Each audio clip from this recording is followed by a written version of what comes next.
Di tahun 2025, Menteri Keuangan Sri Mulyani Indrawati membidik pertumbuhan ekonomi di rentang 5,1% hingga 5,5%.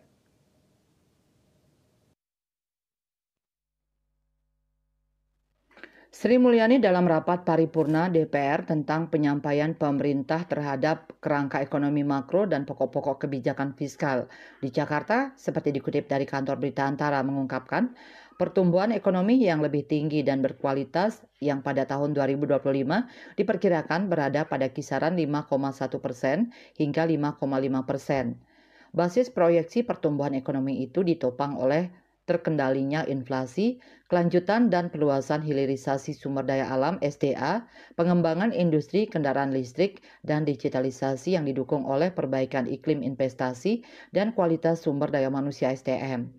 Sementara itu, dengan mempertimbangkan risiko dan ketidakpastian di pasar keuangan global yang masih tinggi, imbal hasil yield SBN tenor 10 tahun diperkirakan berada pada kisaran 6,9% hingga 7,3%.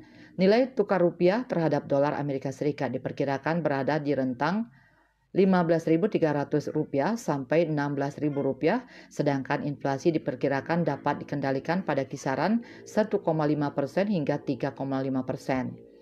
Menkyu menambahkan, dengan mencermati tensi geopolitik yang saat ini masih berlanjut, maka harga minyak mentah Indonesia diperkirakan sebesar 75 sampai 85 dolar Amerika Serikat per barel, lifting minyak bumi 580.000 sampai 601.000 barel per hari, dan lifting gas 1.004 sampai 1.047.000 barel setara minyak per hari. Untuk diketahui, KEM PPKF merupakan dokumen resmi negara yang menjadi acuan penyusunan nota keuangan dan rancangan anggaran pendapatan dan belanja negara APBN 2025. Perancangan APBN 2025 menjadi yang terakhir pada masa pemerintahan Presiden Joko Widodo (Jokowi), sementara pelaksanaan APBN 2025 akan dijalankan oleh pemerintahan Prabowo Subianto dan Gibran Rakabuming Raka sebagai presiden dan wakil presiden terpilih.